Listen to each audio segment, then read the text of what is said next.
who invented taxonomic nomenclature, that was Linnaeus, he didn't consider them much.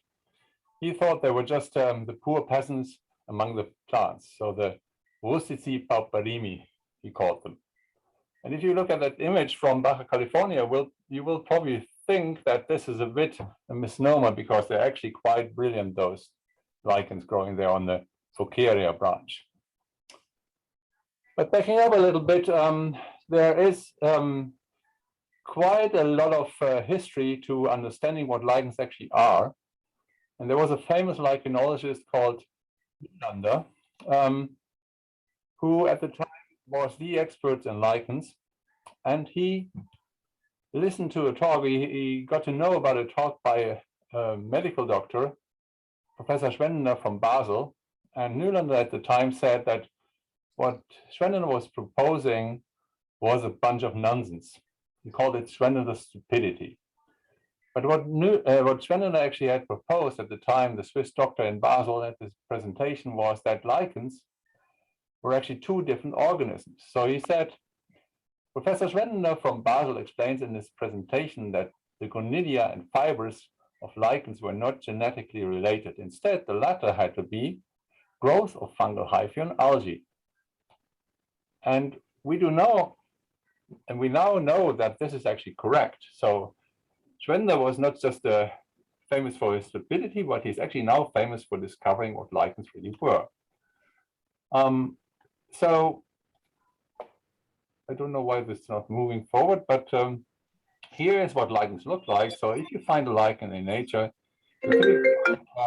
some sort of a specimen growing on a rock, on bark, on different substrates, if you section it open, then inside you will find these fibers, how they were called at the time. So they are called lichen hyphae, of course. They are the fungal hyphae. And these hyphae build a house for these round cells, the photobiont cells, the algae, to be hosted inside. And if you isolate the microbiome and you grow it on an agar plate, then this structure, this elaborate structure, is not being formed. There can be two different kinds of photobionts in lichens: cyanobacteria and green algae. Here on the left, we have a foliose lichen, which has a dark photobiont, so cyanobacterium. Here on the right, we have green algae as a photobiont in that lichen species. And this is what they look like if you section them. So on the left, again, you have a cortex. You have the cyanobacteria inside here, these chains of pretty tiny cells. And then at the lower side, you have this tomentum, this white hairs at the lower side. Then in this lichen, there's a green algal lichen, you have a cortex, then you have an algal layer, a medulla, and then you have a lower cortex. We know now that this can become a lot more complicated, actually. Sometimes people call these things a miniature ecosystem. So, and why do they do that? Well, quite recently there was an article published in Science where people looked at lichens a bit more closely. And so there was an investigator who worked on this, Toby Spiegel, and he analyzed lichens genetically, and he always found some DNA there that didn't belong, or so he thought. And then he looked at them microscopically with some fluorescent microscopy, and he discovered that what typically forms the lichen was the classical idea, is that you have ascomycetes plus some photobionts forming a lichen. But he discovered with these molecular tools and with this elaborate technique of fluorescent microscopy that there was a third partner present, and that was like a yeast in the basidiomycetes, especially in the cortex. So now we can say that quite often you don't necessarily have just one, two partners, but maybe sometimes even three. And that means it becomes rather complicated to say what a lichen actually is. And if you want to classify this, how do you put this into boxes and do these classical boxes? Well, you have two domains, the eukaryotes and the bacteria. So the eukaryotes are, of course, the fungi and the eukaryotic green algae, and the bacteria are the cyanobacteria. But there can be three different kingdoms involved: fungi, plants, cyanobacteria. And even possibly two different divisions of fungi, the Ascomycota and the Basidium mycota. Well, when all this started, when people started looking at lichens a bit more closely and ignored linears and said, okay, well, we really need to have a close look at what these things are. Arharius could be really called the father of lichenology, and the first system that he came up with classifying these lichens were according to their growth forms. So here's the first growth form. You have crustose lichens, where the lower surface is directly attached to the substrate and cannot be removed without doing damage to the organism. Then you have foliose lichens. They are leaf-like and they have a distinct upper and a lower side. And in this case, they are gelatinous because the photobound has this jelly-like structure when it swells up with water. Or they can be shrub-like or bird-like, or three-dimensional with branches. This is Usnea arizonica in Madera Canyon. And after Arharius and after Linnaeus, of course, came Darwin. And Darwin, when he traveled through Galapagos, already in his notebook, he kind of drew a tree. And he wrote, I think, well, the tree of life might look something like this. So he, of course, in his theory of evolution, put a lot of emphasis on reproduction and sexual recombination and everything that comes with that. So then people started to look at sexual reproduction also in lichens. And here is somebody called Saul Bruckner. And he wrote a chapter in the Natural Plant Families published by Engler. And he based a system of lichen classification on the ascomata, so the fruit bodies of lichens, plus the photobounds and the spores. So much emphasis on the sexual characters.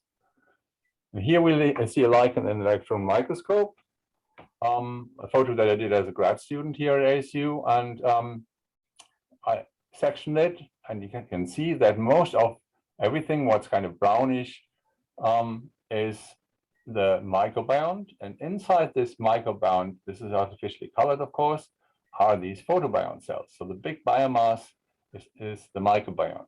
And then if you look at the fruiting body, you look at this area here, that's called the hymenium. In the hymenium, the spores are produced inside asci. And that is just an idea of how lichens sexually reproduce. When you notice lichens in nature, so when you go out to the superstitions, you will probably see a lot of colors, pretty colors. And these pretty colors are a part of the secondary chemistry of the lichen, which can be really quite complex. And some pioneers in that research were the Culbersons, and they used secondary chemistry also for classification. So now if you identify lichens, quite often you not just look at what lichens look like, but you also have to analyze the secondary chemistry of lichens. And of course, recently people started using molecular data. There are quite a few advantages to doing that. So molecular data, of course, have a high number of characters. They're not just subjective. They even work with sterile materials, so they don't need to have all the classical characters present. But their disadvantages, of course, they're not quite accessible in the field. So these letter codes you can't easily see when you walk around looking at lichens in the field. But what the molecular data told us was that the phylogeny of lichens is actually quite complex, and it's scattered, there are lichens scattered across the fungal tree of life. So there are some lichens, very few, in the Basidium mycota, so the classical mushrooms. And then there are other lichens, and the majority of Ascomycota, actually about 2/3 of them, are lichenized. So there's this big clade of Lecanoromycetes down here, and then they are scattered around the tree of life, and that indicates that lichenization is a style of life, a fungal style of life, that was discovered several times in the evolution of fungi. Lichens, there's about 20,000 species worldwide known now. And that is actually probably quite an underestimate of species. So there's this Global Taxonomy Initiative that was already published in 2008. That's a bit out of date, of course. But what the authors pointed to is that when we look at organisms, there's quite a high so-called taxonomic bias. So people, of course, notice what is most close and most obvious to them. So the big iconic species like the vertebrates, the plants, they're pretty well known. But there's a lot of insects, of course, which are the most diverse group of organisms, maybe after bacteria, which are not known and still not known. And in the fungi, you have quite a huge taxonomic bias where the majority of fungi up to this day remains unknown. And just to give you an idea what that looks like in lichens, we did some research on species of a basidial lichen that we believe was a single species. That species here is illustrated on the left, and its cora, it's shaped a little bit like a corazon, like a heart in Spanish, and it's called cora. And when we did the research in Galapagos and across South America, we did some sampling, and we just looked at some sites more closely, here the black ones, and then a couple of ones that we also did, but we weren't able to sample all of South America. But we actually found that this one species wasn't one species, but hundreds of different species scattered throughout and quite different from one another in these different quadrants. So we observed a total biodiversity of 126 species in these different quadrants here. And then interpolating across South America, we predicted that at least 452 species are still to be discovered of what was one single species. And that illustrates this enormous taxonomic bias that people simply don't know enough about lichens still. Now, I've been working in Ecuador in the Galapagos. Galapagos is politically part of Ecuador, and Ecuador is actually one of the most diverse countries in the world, and possibly even the most biodiverse in the entire planet. And that is, of course, a bit of a challenge, but luckily, working and living on an archipelago of islands makes it a little easier because you're working in a confined area. But again, here, this illustrates quite nicely this taxonomic bias that we are dealing with. Of course, everybody knows the Galapagos giant tortoises, but people won't even notice that these white patches here on the carapace of the tortoise are a lichen. So this is the lichen species Licanora sulfurescens.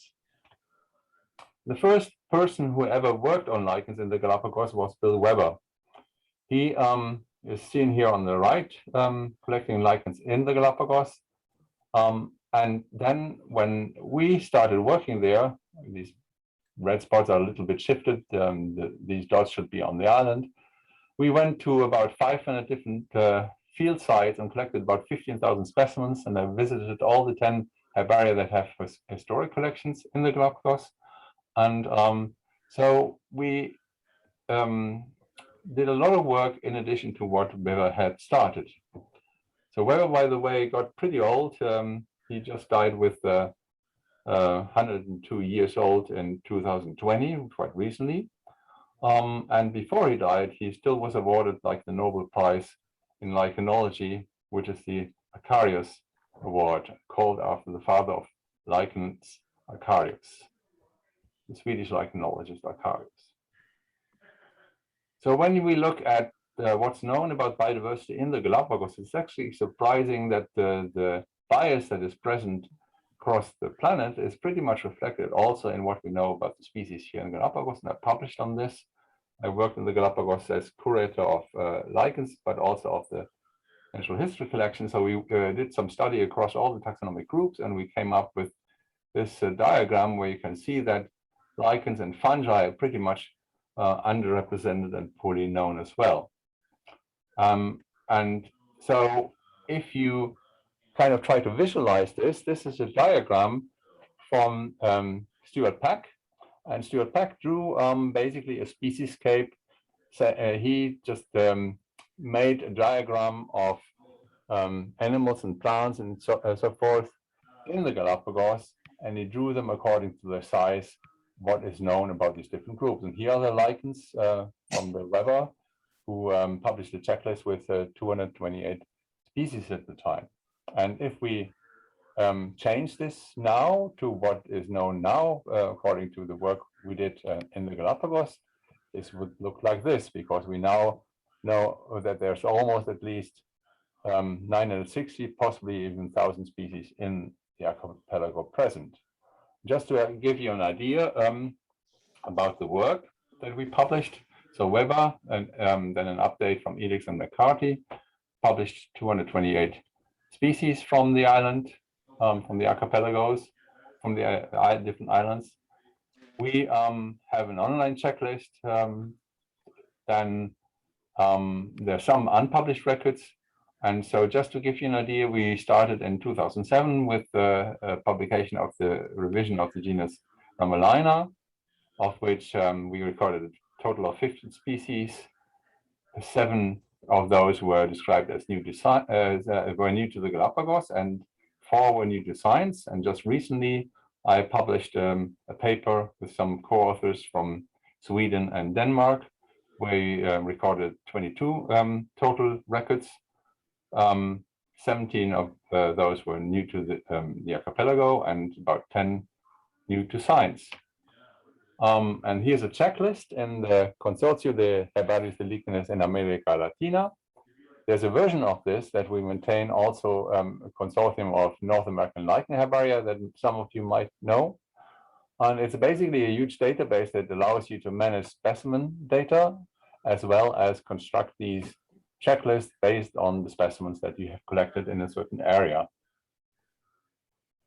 So when we look at the Galapagos, what many people don't know is that the islands have quite a big bit of zonation in vegetation. So most people, when they visit the island, they go on a tour, they go on a trip, they come and see the dry and maybe the transition zone, but there are some islands that are pretty high, and they go from the coastal through the dry, transition, humid to the high altitude zone with different types of vegetation.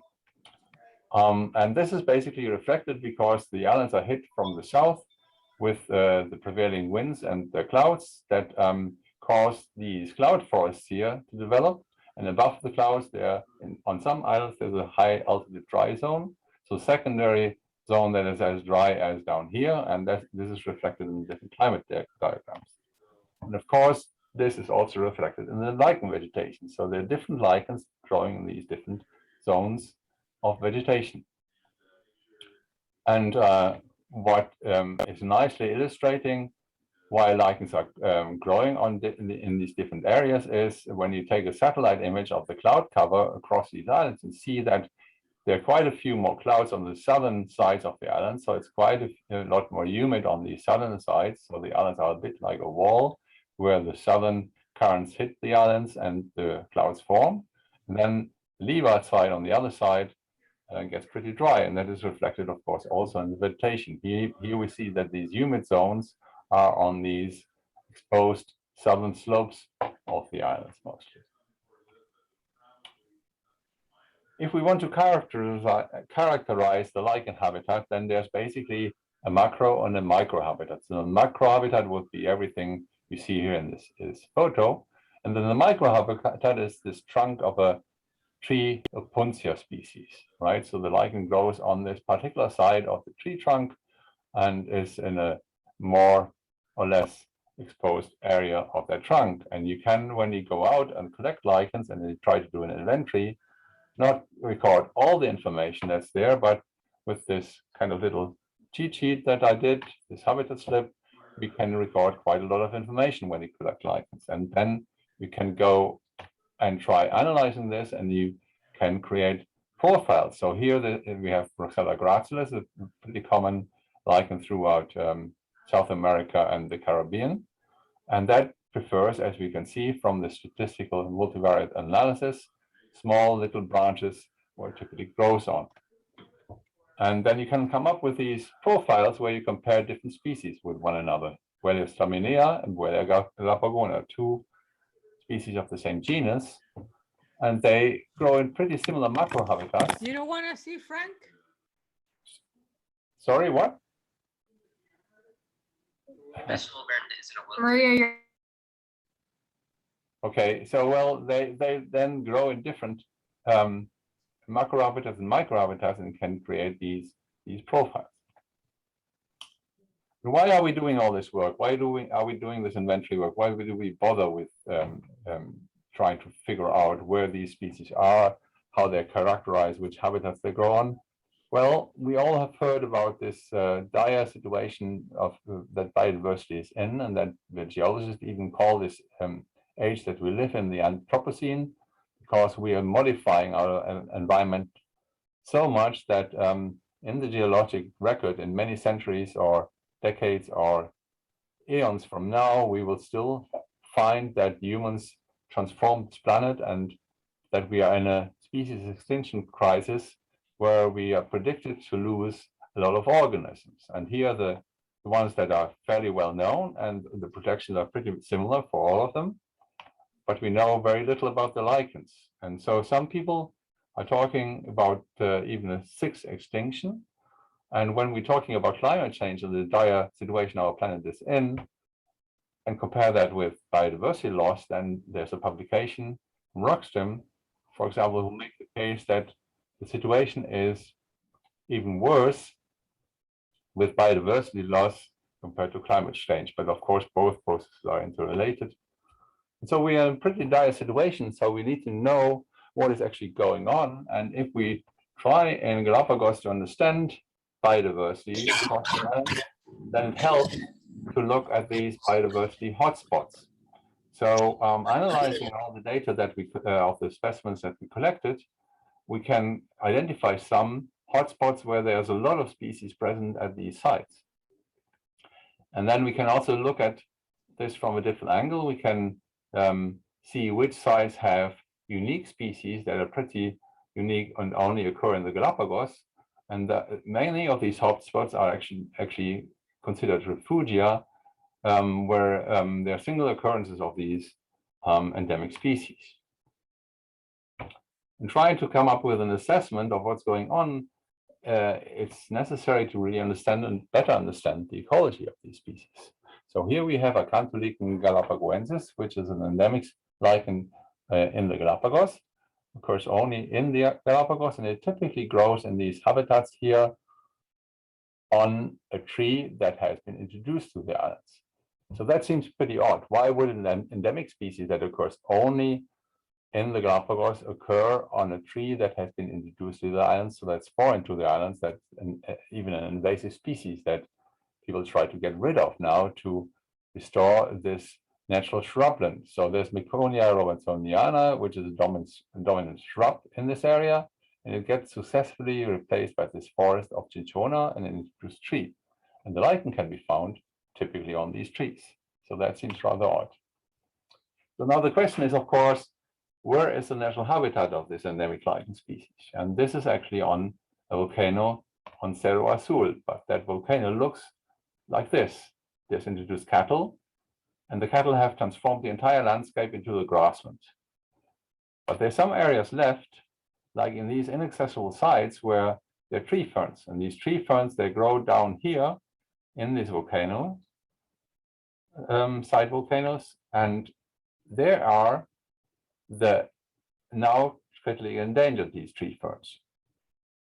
But we found the acantholichen growing on the leaf sheets of these tree ferns, pretty abundant. So now our idea is basically that the lichen found essentially an alternative substrate. This closed canopy of shrubs is being naturally escaped by the tree ferns. But if the tree ferns are absent, then the cinchona trees play a similar role. They get the lichens out of that closed canopy into the light, cross the canopy, and thereby provide an alternative habitat where the lichen can survive, even though the tree fern is slowly disappearing. And so that led to this assessment of the global IUCN Red List, by which we now consider this acantholichen not quite as endangered as the tree fern, but of course, if the control of the invasive tree cinchona is not done well, that might be a disaster also for the lichen. So at least we consider the lichen currently as vulnerable. Just to give you an idea what lichens are good for, I picked 3 case studies from the Galapagos. Here is a lichen, and there's actually a micromollusk present. Do you see it? Maybe you see it now. So on this lichen thallus, there's this little tiny snail, endemic snail. And when we took the snail from these herbarium specimens and we squished them, we found that this is the radula of the snail. So this is the plate with teeth where the snail is feeding with. And on this radula, you can find lichen algae, two different kinds. Here, a green one, here, an orange one. Both are eukaryotic algae. You find spores. With a little bit of fantasy, you might even detect that some of this radula and the teeth are obscured by lichen hyphae. Then, if you go to the Atacama Desert, the driest desert in the world, you will see that people there are quite ingenious by putting up these plastic fences to capture the rain. Well, in Galapagos, which is smack in the middle of the Pacific dry zone, you don't need to put up these fences because you have natural fences. So if you actually measure the rainfall, or in this case, actually the dew or fog fall, you could call it, below the trees with these lichens, there's quite a lot of more water accumulating in the soil than in open spaces where there's no trees and where there are no lichens that are coming out the humidity from the fog that hits the islands. And then there's, of course, Charles Darwin, who visited the islands. And he wrote in his notebook, tortoises which live on those islands I have seen in the higher parts eating largely of a pale green filamentous lichen, which hangs like tresses from the boughs of the trees. I've mentioned already these patches here on the carapace, but I've actually personally never seen a tortoise feeding on the lichens. And this is a photo from Toy de Roy, a professional photographer who actually was born on the islands, now lives in New Zealand. And it's the only proof that Darwin actually was right when he took this note in his notebook. And it's quite an interesting find. So there's a huge diversity of lichens in the Galapagos, many of them species not known from anywhere else, and many of those new records to the archipelago. So now we switch gears and we go to an area that you know much better than the Galapagos, I hope. What you might not know is that there is the lichen diversity of the Sonoran Desert relatively well known because of the publication of these 3 books. So when I was a graduate student, I was fortunate to work here with Tom Nash, who accumulated a huge collections with more than 90 collaborators from all across the globe, and he wrote and published with them these 3 different lichen floras of the greater Sonoran Desert region. And if you look at North America is actually fairly well known when it comes to lichens. So there's about 5,500 or so species, which represents about 30% of the global known lichen diversity, reported in, well, this is already the previous checklist, but the number 23, which is out now, is a bit more up to date, has a couple of more species. Then in Arizona, we have about a third of this. And now the third, not of in the genera, but only 70%, so a fifth maybe of the total species in North America. Mexico is a lot less known and a lot less investigated. It should have actually more species than North America, so Canada without Canada and the US without Mexico and without Hawaii. But the Sonoran Desert region, as Nash defines it, has 35% of all the North American species. And of course, the Sonoran Desert region ranges across the border into Mexico. So it's a very diverse area that we live in for lichens. Here is a map from Forrest Truth, who basically drew this zonation of the different regions across the Sonoran Desert, and you probably know them all well. being master naturalists. So there's the Arizona upland, the Central Gulf Coast, the lower Colorado, the plains of Sonora, the Magdalena, and the Vizcaíno. And then there's areas that border around the Sonora in the strict sense, which are also covered by Tom's book, by Tom Nash's 3-volume of the Sonoran, Greater Sonoran Desert region. Just to give you an idea, if you go to the superstitions not far from here, from the Phoenix metropolitan, you might find something like this. So rocks covered abundantly in this colorful carpet of succiculus lichens, the lichens growing on rock.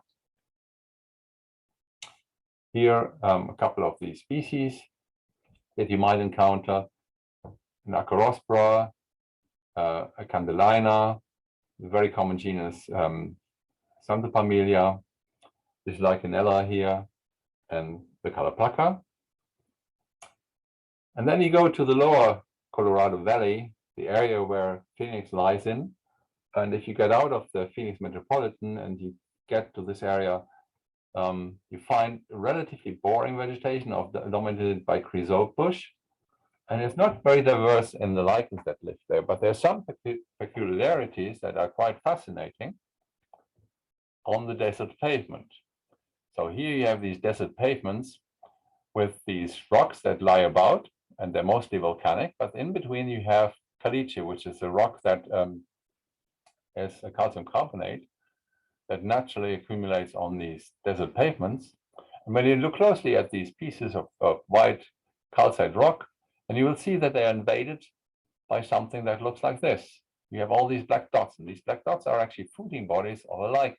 And the lichen grows inside this rock. So it's a species called endolithic, growing inside rock. So if you section these plates and open them up and make a section with a diamond saw of these plates, and then you embed them in a piece of resin, and you polish them down and you stain them with this bright, vivid purple violet stain that stains everything organic, then you will see that the lichen actually really truly penetrates the entire rock and grows inside these rock plates. So it builds its own greenhouse, so to speak, inside these rock plates, and that way it can survive in these very harsh environments. You can see that when you haven't stained these with the purple dye yet, but with another stain with osmium tetroxide, there's a roof, a calcite layer on top that is essentially built only where the lichen invites the rock. Then you have an algal layer, and you have this thing called a pseudomedulla. It's not a true medulla because it's inside the rock. So where the hyphae, stained black here, grow into the rock at different depths, they can be more abundant or less abundant the lower you get. And so that gets me to a topic that is quite amazing. Lichens are actually organisms that are called poikilohydric. So they basically can't control their humidity. And when they dry out, they completely dry out and they lose all their water. But they survive. This here is an experiment that the lichenologist in the botanical garden of Zurich in Switzerland did. So she basically wanted to look at lichens under the electron microscope. And to do that, she took these pieces of lichen from the botanical garden wall, and these pieces growing on these tiles, and she put them in a microscope chamber, which is the absolute vacuum basically, when they were dry. And she even coated them with gold, so then they look a little bit odd like this. And then she took a piece and put it back on a plate in the botanic garden, and she witnessed that even though she had exposed the lichen to an absolute vacuum, the lichen would grow back. And there's even people who took lichens to outer space and tried the same experiment out there in the absolute vacuum of space, and the lichens grew back. So with the lichens, you can actually do that, because when lichens are dry, they are in a state that is not physiologically active, they're dormant.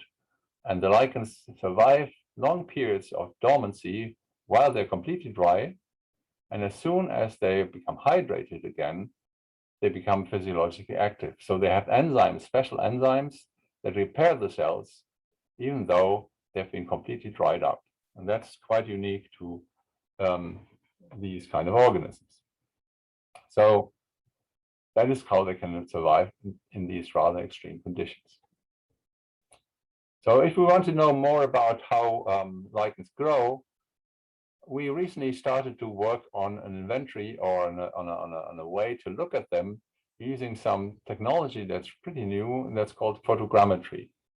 So we bought a high-end camera with a good macro lens, some flashes. We put them on a rail, and then we took different images and we stuck them together to overcome the problem with the depth of field. And we mounted this all into a program called Archisoft Metashape, which constructs a three-dimensional view of this. So basically here is what we did in that software. We took all these images, like 2 rows that are 60 to 80% overlapping, tilted and straight, and then we stuck them together, and there's about 3,000 photos that we mounted all together to get this thing here. So that this doesn't look too spectacular, right? But actually, if you look underneath, there's quite a detailed grid of what these photos are and how they are put on this three-dimensional grid. And there's a student, a graduate student, that is doing his PhD on this topic. He's trying to do this monitoring to investigate lichen growth and how the lichens affect the rock that they grow on. Just to give you a better idea of what this actually looks like and why this is so spectacular, I show you a little video whereby you will see that you can actually zoom in, look at the different species labeled, and you really have truly a three-dimensional model where you can look at the lichens as if you were standing right in front of them. But you're in a virtual world here. You're looking at these different species of lichens, and they're all mapped on a three-dimensional grid that is very fine, a fine mesh that allows you to measure exactly growth rates of lichens over time. So we're still experimenting with this a bit. We have our own website on a site called Sketchfab, where we publish these models and where you can have a look at them. Oops, now I wanted to go back to the presentation here. In Arizona, of course, you have not just the desert, but you have quite a lot of altitudinal gradient from the lower Sonoran up to the bristlecone pine forest. And that is reflected, of course, also in the lichens that can be found in these areas. And just to pick a few, Gary, here on the left, you've already met. He is working with the Forest Service in the Red Rock country. Jenny Gaius is the Forest Service lead there. And he is just a nice example of something that has become rather rare in Arizona, which is a pinnacle soil crust. So these lichens basically prevent erosion of the soil by holding it all together. And this is a pretty spectacular species, Pseudoicterica, which has this bright green color. And there's a couple of other lichens that are not as spectacular, that are more blackish and brown. And this is quite a unique habitat. Why? Because, of course, much of these areas is being destroyed by off-roading, by cattle grazing, by changes to the environment. And these lichen crusts can be very sensitive, and once damaged, it might take up to 200 years to regenerate. This is another unique habitat. As I speak, you might have taken the lift up to that peak and found that there's signs everywhere that tell you not to veer off the main path. You get a $500 fine if you do. And the reason for that is because on that peak, there's a plant called the San Francisco Peak groundsel, or Senecio franciscanus. And that is endemic. So it means it only grows in this one peak in the entire world. It doesn't go anywhere else. It only can be found on the San Francisco peaks on Mount Agassiz. And we, as lichenologists, of course, were curious. Also, we didn't want to find the groundsel, but we were looking for a lichen called Lecanora subclavicula, which it might be equally endemic to that peak, and we wanted to investigate that. And so we got a special permit from the Forest Service to go up there and look at it. There's other areas in the Sonoran Desert where you can also find some unique lichens that only occur in this region. Here is the Baja California Channel Desert and Pacific Gold Coast. So you might have been to Baja and you might have seen those carrot trees upside down, these bourgeon trees. And the bourgeon trees are typically draped in these long curtains of Ramalina menziesii and various other lichens. And the coastal shrub and the coastal rocks, they're all full of lichens. And the reason for that is, when I mentioned that lichens are poikilohydric, that they can be completely drying out, they still do love water. And the more water there's available and the less competition they have on vascular plants, the more abundant they are. So the coastal deserts are actually, if they are fog deserts and receive all this fog rolling in the morning, quite ideal for these lichens. And there's one particular lichen which looks a little bit like this convoluted brain that used to be known from Southern California, but where all the population have gone extinct in Southern California. And we now only find it in Baja, where it is still quite abundant. So if you look at that map here, there's quite a few historic ones in California, Southern California, and now the only extant populations are in Baja California. And it's a bit of a disaster there because the Mexican government wants to build a crisscrossing road across the peninsula so that fancy rich people can move their yachts from the Sea of Cortez to the Pacific and vice versa. And if they go through with this escalera nautica, how they call it, then many of these sites where Muberge is still abundant might become destroyed. So, and with this, I'm finishing my talk earlier than I thought. I thought I had about 60 slides, so I did this a bit rapidly, maybe, but it means that I'm open for questions from you all, and I hope you enjoyed it.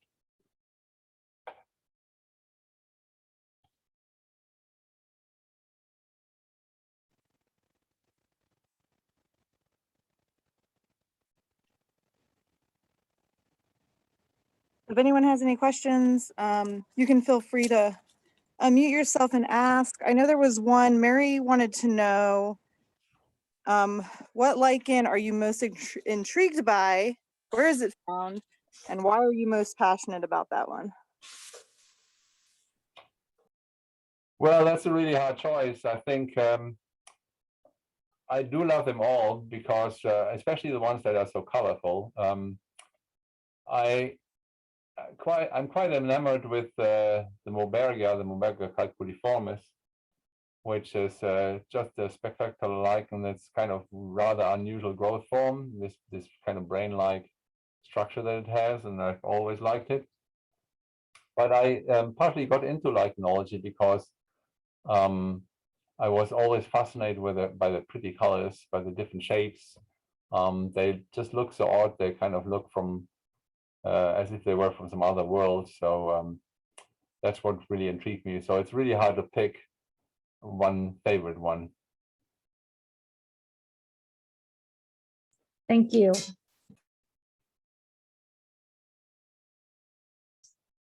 Hi, Frank. This is Kevin.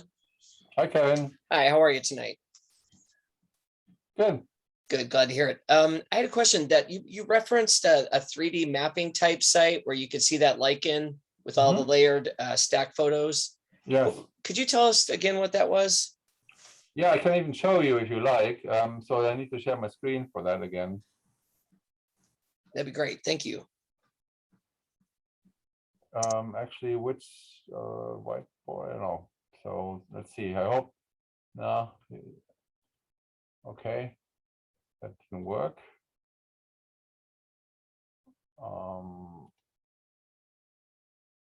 I need to share the one with Firefox. I hope if I escape here? No. Why can't I just, oh, this is the Firefox share, I guess. Okay, let's try this.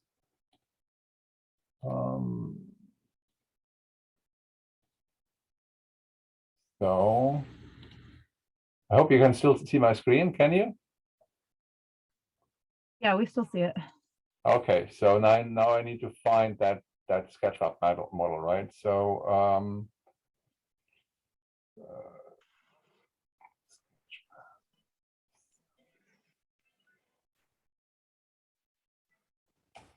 so here's the site. So it's called Sketchfact, and if you look or if you Google Sketchfab Arizona lichens, there it is. And there we have currently 3 models. So the most detailed model is the one here I showed you at the Boyce-Thompson Arboretum, but we have a nice one that looks rather pretty from Viva V. So one thing that we want to do with this is investigate how lichens affect rock substrates. And so to investigate that, it would be good to be able to measure what these lichens grow in a year. So here we have this model from Viva V, and Viva V is a site where there are quite a lot of famous petroglyphs, and the area is being invaded by lichens. So the people, the archaeologists there near Sedona, they're quite worried that the lichens might damage those petroglyphs. And so for better understanding what's going on, we're trying to come up with this modeling scheme to better understand the dynamics and the rate of growth of these lichens and how they affect the rock. And of course, we want to combine this then with microscopic techniques, studying the rock and how the rock over time changes.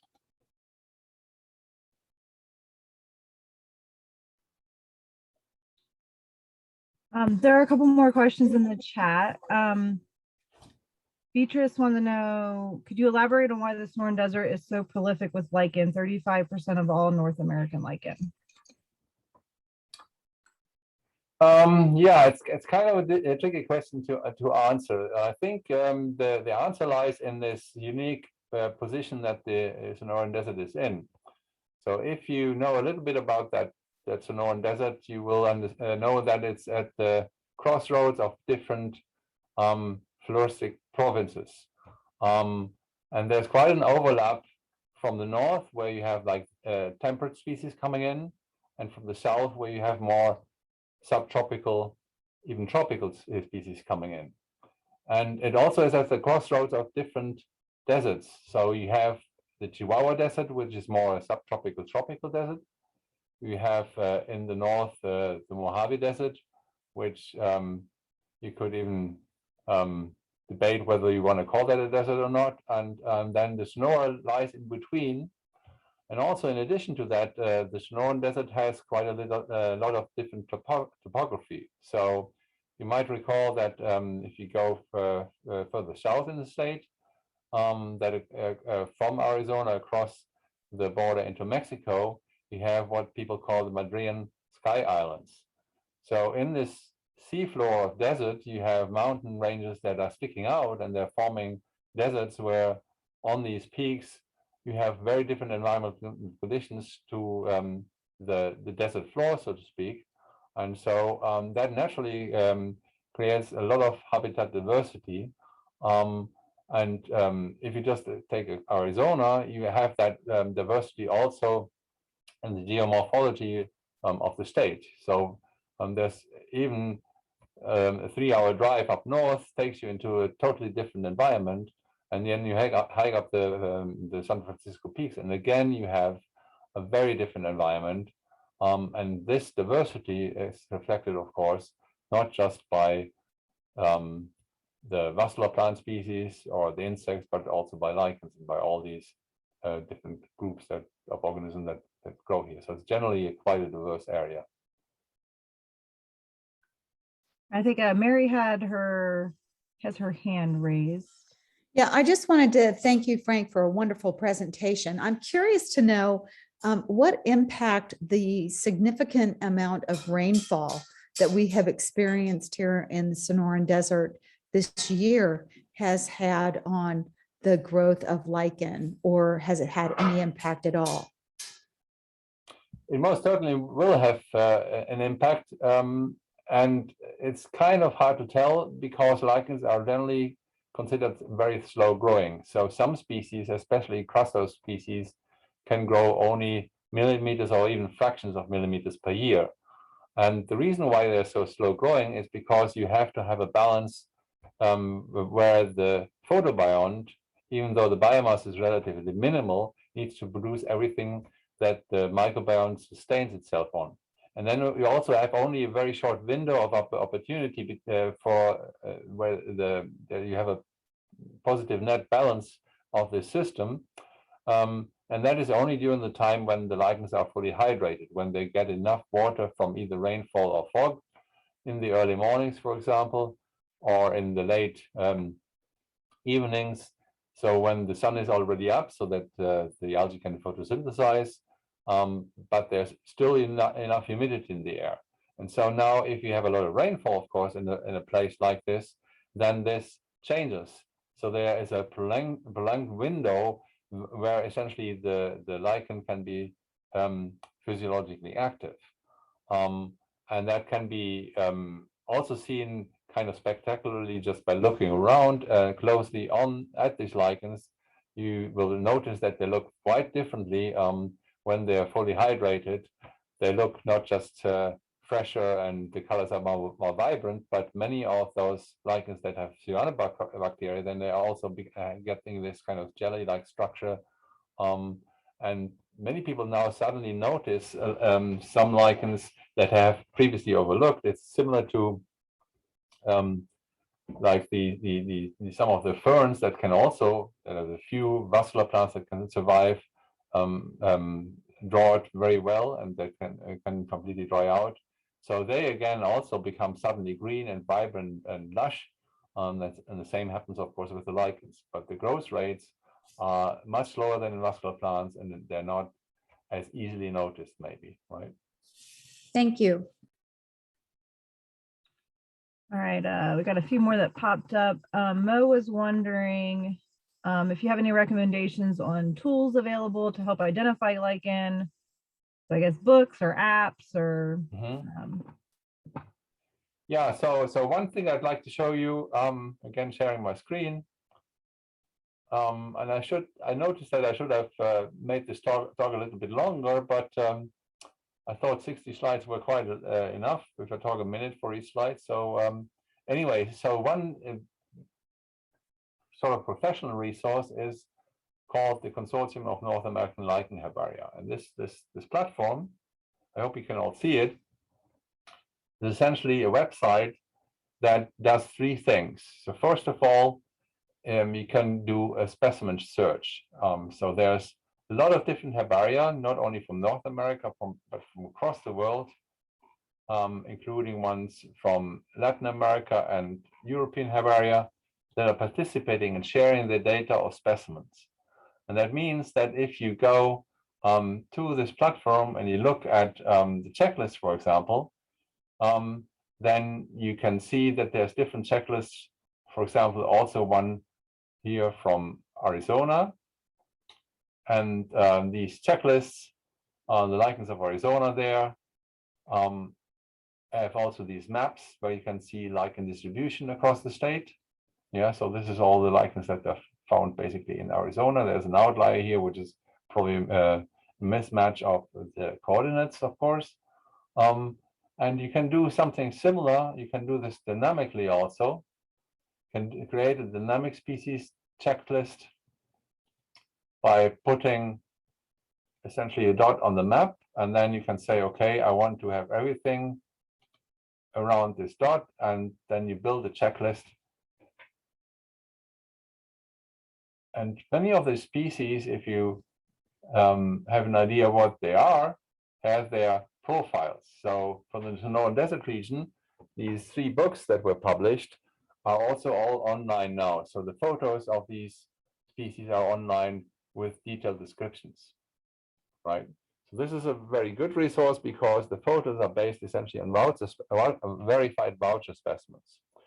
So there's other resources like iNaturalist, for example, where people put a lot of images online, but these images are not backed up by any vouchers and they're not really usually verified by anyone. And there are some books. So there's a really pretty book from, where is it? From Stephen Charnoff. And that's called Californian Lichens. So it doesn't necessarily cover always the lichens from Arizona. These are, for example, some nieblas that are coastal lichens. But it's a nice picture book. It's kind of a field guide that you can carry out into the field. Whereas the Sonoran desert lichen flora things are pretty large and pretty thick, and they're with keys and descriptions, so they're fairly academic. But they're really for the region. They're the best reference that you can get. They're a little outdated because they're about 20 years old, so their taxonomy has changed in the meantime. But if you are somebody like Gary Neal, who is doing that Sedona inventory, he's using those books all the time, trying to figure out what things are. And it's a bit of a challenge because lichens really are on this crossroad between, on this borderline between the macroscopic and the microscopic world. So you can't do this essentially without a microscope. So you can take pictures, but if you don't collect a specimen that can be examined microscopically or even sometimes chemically, then some of these species you can essentially not just identify by the pictures alone, which makes it a little bit inaccessible to many people. So people like to just go out, take photos, and then want to know what these things are.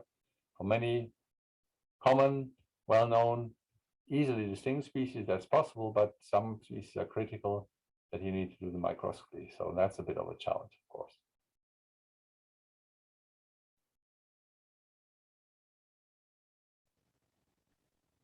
Kevin, do you want to ask your question?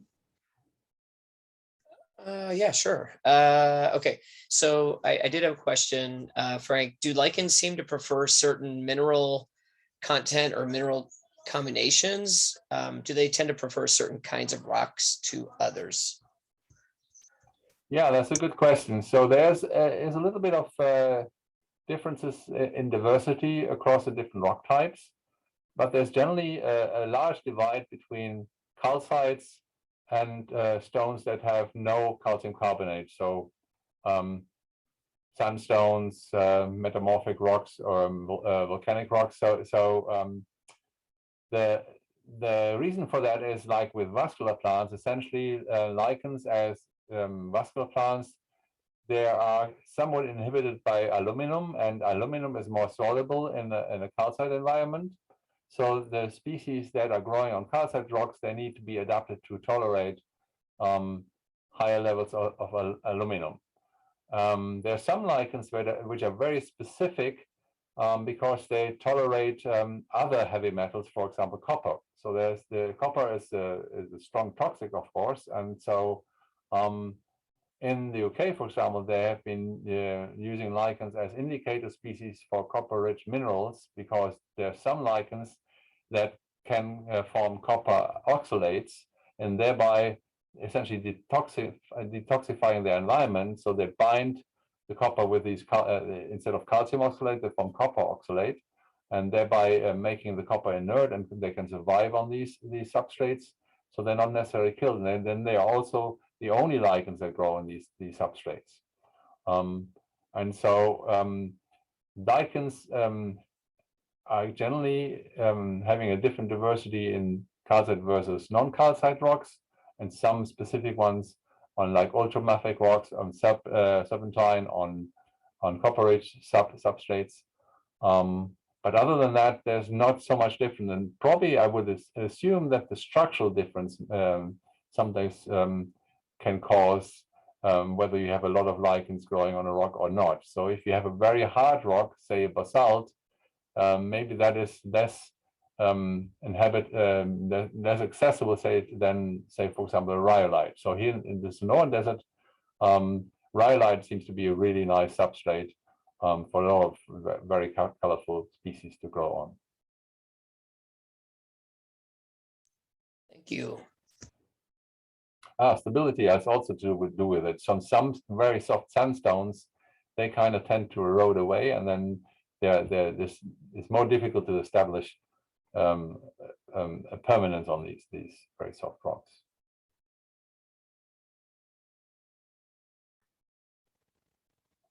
So I see questions popping in here from the chat. So there's one question just came in. Do lichens develop a hyphal network below the ground like mycorrhizal fungi or so? Yes and no. So the main body of the lichen is what you see.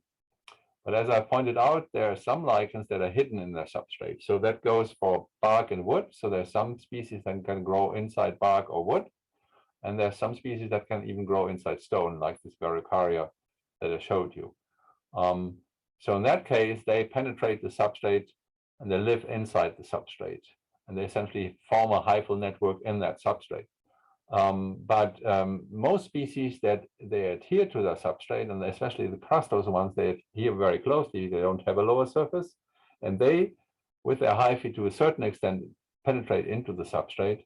In some cases, how far they go is kind of unknown, but many of the foliose lichens that have a lower and an upper cortex and a lower cortex, or upper and lower side, they are on top of the substrate and they are adhered with something called rhizines to the substrate, and they typically don't penetrate very deep into the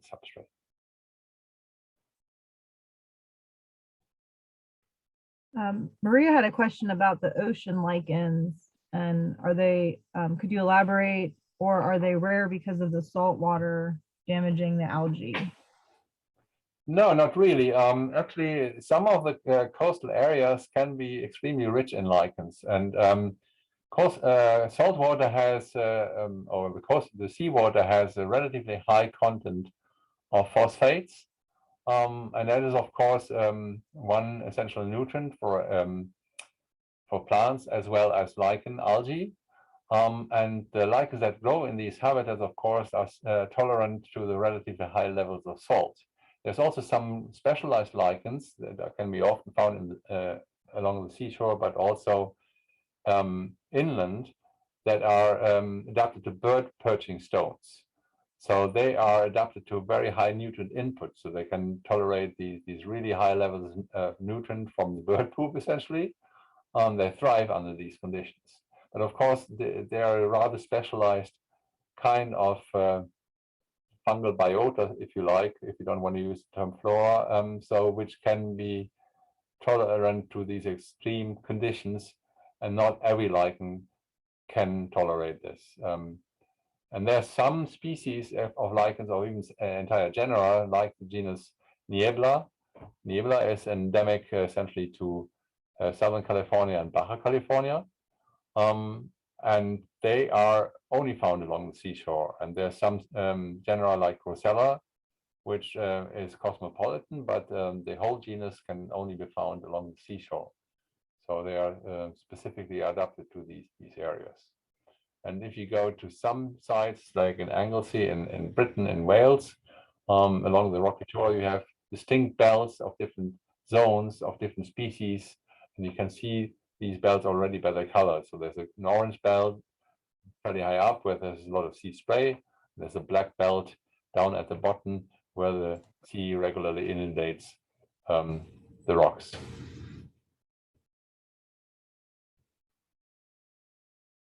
All right, well, that's all the questions in the chat. Did anybody else have any questions they wanted to ask? You can unmute.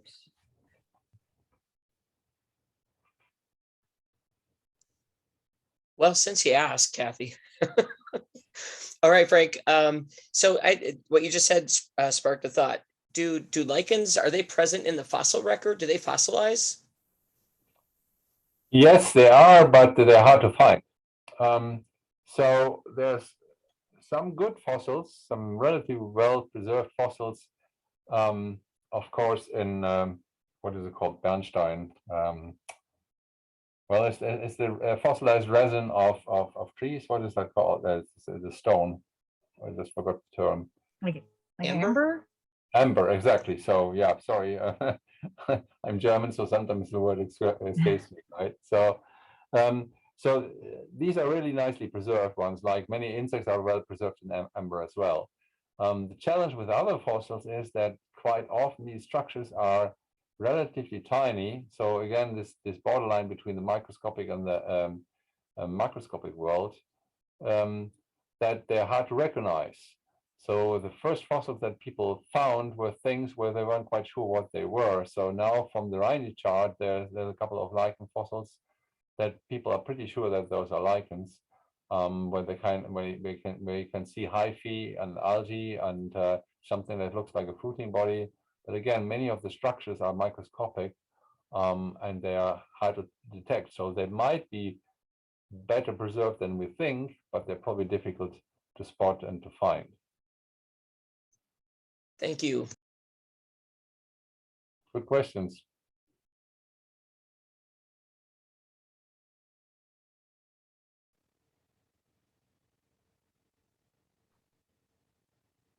All right, I guess that is it. I don't think anybody else has any questions. That was fabulous. Thank you. I love lichen so much. Yeah, you just go out to the superstitions and there the entire cliffs are painted bright yellow. So that's a very common genus in the Sonoran Desert called Acarospora. And the taxonomy of that genus is still in flux. So most people would call most of what you see Acarospora socialis right now, but that name is going to change. So I love that. Everything changes names. yeah. All right. Well, everybody is thanking you in the chat and saying it was super informative. We appreciate you taking the time out of your evening to come speak with us. Yeah, I enjoyed it. So, and I hope it was, I don't know, it was like planned for an hour. So now we have almost an hour, I guess. I thought I should have put a couple of more slides. That's all right. But you asked We a lot always of have questions, we always have lots of questions. So yeah, that was good. That's good.